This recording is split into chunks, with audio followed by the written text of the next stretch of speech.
NFL free agency news from day 3. Not as busy of a day, but there's some good depth pieces here. There's some good value signings that I don't want to completely overlook. And obviously, we started the day with the last really, really major domino to fall, and that was Trey Hendrickson to the Baltimore Ravens. And I got to say, this reeks of sliminess out of Baltimore. It really does.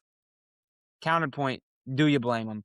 Did they accept this trade with Vegas and then get in the cahoots with Trey Hendrickson and realized, oh shit, we're going to be able to pay Trey Hendrickson way less than we thought we would, who's been a more productive pass rusher than Max Crosby, and we get to keep our first round picks?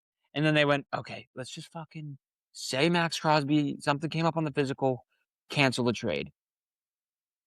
I think that really happened in Baltimore. However,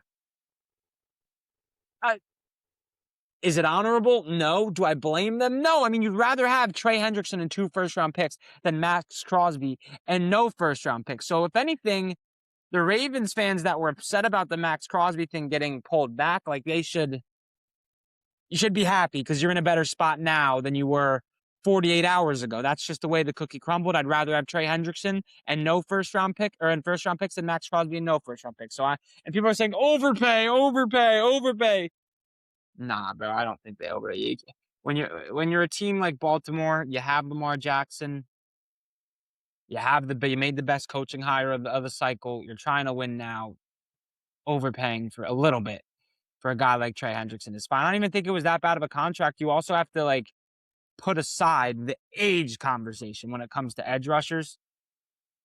Edge rushers seem like they're lasting. Khalil Mack was still very productive last year when he was on the field. The thing is, he's not going to be on the field as much because he's older, but I still think Trey Hendrickson has a lot of good football left in him. And Daniil Hunter was one of the best top 5 edge rushers in the league last year. He's pushing 40. So the age argument, that doesn't bother me that much. I think a really sneaky addition on this Packers defense was Javon Hargrave, who he's not an elite defensive lineman, but he's good in run defense. He can get some pass rush, and it's interior Packers defensive line that is the weakness. Think about last year when the Packers just ran right down the middle of their fucking defense because they traded Kenny Clark for Micah Parsons, which is a trade you do, and the first was a trade you do 10 times out of 10 to get a guy like Micah.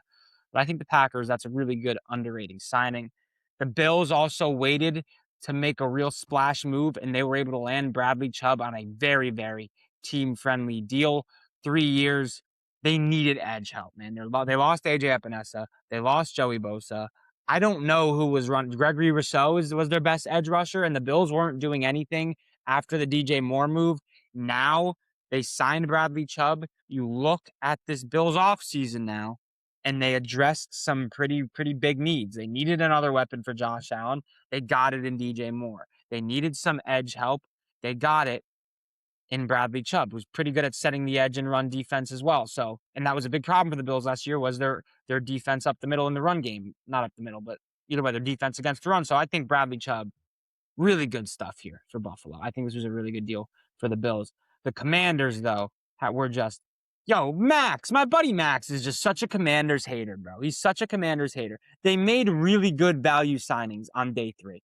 Really good. Nick Cross, great box safety, always has his nose around the line of scrimmage, was just blowing up plays in run defense with Indianapolis. He had 150 tackles in 2024. Physical, good player, not the greatest in coverage, but either way, rangy athlete, good in the box, good physical presence. And if they weren't able to get really good linebackers, they still lacked speed even after the Leo Chanel signing, which again, Chanel, however you said, I'm probably butchering that kind of name. Either way, however you cut it, Nick Cross is, in a way, a linebacker. So, it makes a lot of sense. It's a really smart deal. Clavion Chason, 1-year deal. Really smart deal. Really good prove it deal for Chason. It was really important on the Patriots run last year. It was a really good piece on that defense. Chigo Conquo, another really good value signing at tight end position. They get younger at tight end. They get younger on the defensive side of the ball. And like they did on day 1 of Dafe Owa, you guys know how I feel about that. So I think that guy has really good upside. So I'm you should be very pleased if you're a Commanders fan. And Max, if you're listening, you're just a hater. You are just a hater.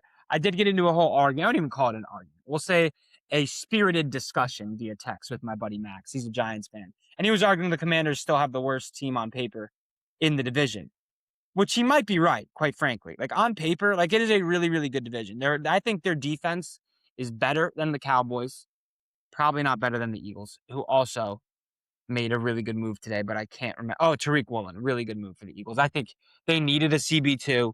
Tariq Woolen is a good CB2, and it's on a 1-year prove-it deal for only, I think, like $10 million. Really good deal for the Eagles. They upgraded. Like, Tariq Woolen is a guy that I despise because he should be the greatest cornerback of all time, but he just isn't. He doesn't have any type of eye discipline. Like, he's going to allow big plays, but he's also going to create turnovers. He has great makeup speed, so he gets beat a lot, but he's also able to make up for it, and he's better than Adoree fucking Jackson. Like, what are we doing here? The Eagles do anything else? I feel like the Eagles made an edge. I don't know. Either way. But yeah, the Commanders and for the Patriots went from losers in free agency to winners in about 24 hours. I mean, Kevin Byard was one of the best safeties in the league last year. He had all pro seasons with Mike Vrabel in Tennessee. He's old. It's a 1-year deal. It still makes a lot of sense because they lost Jalen Hawkins. Now you have Craig Woodson and Kevin Byard in the back end, Christian Gonzalez, Carlton Davis as your corners. That's a pretty damn good secondary. And then offensively, they got better at wide receiver with Dobbs replacing Diggs. And if Elijah Vera Tucker can stay healthy, they're really only a tackle away and Will Campbell improvement. Amazon boy, though. Let's take it easy. If he will improve, if he's not a bust, which I don't think he like. I hate the Patriots, but we cut the kid a little bit of slack. Like, he tore his meniscus like months before that playoff run. And he was awful. He got dog walked that entire playoff run, but still. The Patriots went from losers to winners very, very fast. I think Romeo Dobbs is very underrated. And people are saying they overpaid. Bro, Rashid Shaheed got the same per year basis, or at least close, if I'm not mistaken, as Romeo Dobbs did. Rashid Shaheed is a glorified punt returner. $17 million a year. Romeo Dobbs actually gets open consistently, can be a 100-catch receiver, 1,100-yard guy in the right scheme, and he complements Kyle Williams and Kayshon Boutte very, very well because those guys can take the top off of defense. And don't sleep on Kyle Williams. I think the sky's the limit for that kid. And Travion Henderson as well. Like, it's year 2 Travion. The Patriots are fucking good. I'm pissed. It's back-to-back really good off seasons for New England. I can't even dispute it. But yeah, that's what's happened in day 2.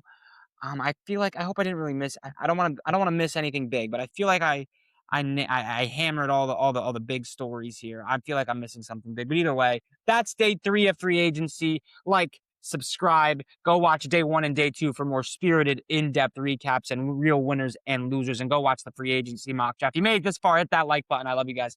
Talk to you guys later. Hit that subscribe button.